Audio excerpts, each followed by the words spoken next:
সভ্যতার ছোঁয়ায় পৃথিবীর সব বিষয় আজ যতই আমাদের কাছে সহজে উন্মুক্ত হোক না কেন, প্রকৃতির অনেক রহস্যই এখনো তার অনেকটাই রেখে দিয়েছে নিজের কাছে।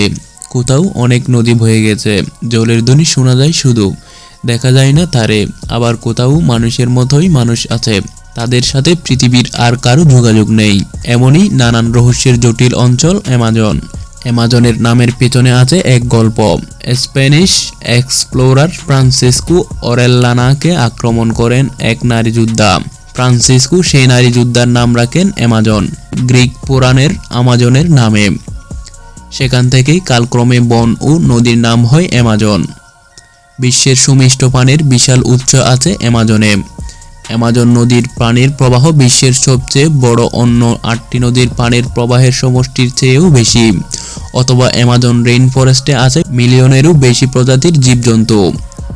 জানা গেছে নিউ ইয়র্ক শহরে 12 বছরে যত পানি ব্যবহৃত হয়, অ্যামাজন নদীতে তার চেয়েও বেশি পানি প্রবাহিত হয় একদিনে। পৃথিবীর তাবৎ পরিচ্ছন্ন পানির 20 ভাগ বয়ে চলে এই নদীতে। অ্যামাজন এতই বিশাল জীব বৈচিত্র্যে পরিপূর্ণ বন যে এর একটি মাত্র লতা গুললে থাকতে পারে বহু প্রজাতির পিঁপড়া। এত পিঁপড়া যা হয়তো সমগ্র ব্রিটিশ দ্বীপপুঞ্জে নেই। এক অ্যামাজনে আছে 3000 প্রকারের ফল, তবে খাওয়ার যোগ্য ফল আছে মাত্র 200 প্রকারের। এই বনে 10 মিলিয়ন প্রজাতির প্রাণী আছে। এর মধ্যে আছে 40,000 প্রজাতির গাছ, 1300 প্রজাতির পাখি, 3000 প্রজাতির মাছ এবং 2.5 মিলিয়ন ভিন্ন প্রজাতির পোকামাকড়। এক সময় হেনরি ফোর্ড অ্যামাজনে রাবার চাষের উদ্দেশ্যে একটি ওয়ার্ক হাউস তৈরি করেন।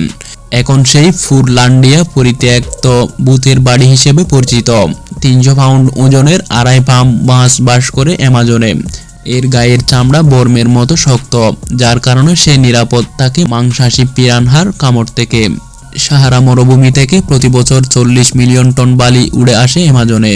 অ্যামাজনে এমন অনেক আদিবাসী গোষ্ঠী আছে বহির্বিশ্বের সাথে যাদের কোনো সংযোগ নেই।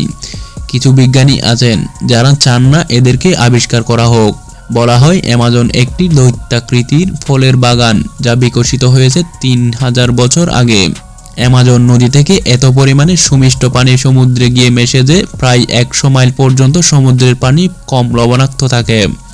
অ্যামাজন নদীর মুখ এতই বিশাল যে তা এর নিকটবর্তী দ্বীপ মাজারিউকেও ডুবিয়ে দেয়। জানা গেছে মাজারিউ এর আকৃতি সুইজারল্যান্ডের সমান। পৃথিবীর অক্সিজেনের 20% আসে অ্যামাজন বন থেকে। বিজ্ঞানীরা টেরাপেটা বা কালো মাটির সন্ধান পেয়েছেন, যা অ্যামাজনের বেশ বড় অংশকে ঢেকে রেখেছে। তারা মনে করেন এখানে গড়ে ওঠা সভ্যতা এই মাটির উপর ভিত্তি করে গড়ে উঠেছিল। অ্যামাজনের নদী এক সময় প্রবাহিত হতো প্রশান্ত মহাসাগরের দিকে। গতিমুখ বদলে এটি এখন প্রবাহিত হয় আটলান্টিক মহাসাগরের দিকে। অ্যামাজনের অধিবাসীরা এখনও তেমনই জীবনযাপন করছেন যেমনটা 20,000 বছর আগে তাদের পূর্বপুরুষরা কাটাতেন।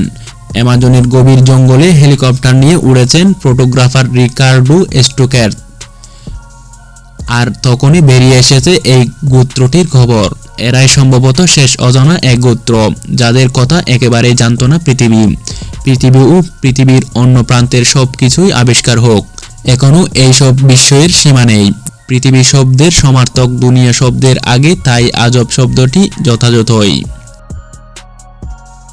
ভিডিওটি ভালো লাগলে শেয়ার করতে পারেন, এবং আপনি যদি এমনই রহস্য, রোমাঞ্চ, আনকমন আর ইন্টারেস্টিং ভিডিও দেখতে পছন্দ করে থাকেন তবে চ্যানেলটিকে এখনই সাবস্ক্রাইব করে পাশে রাখা বেল আইকনটি প্রেস করুন। তো দেখা হচ্ছে পরবর্তী ভিডিওতে। ততক্ষণ পর্যন্ত ভালো থাকুন, সুস্থ থাকুন, আল্লাহ হাফেজ।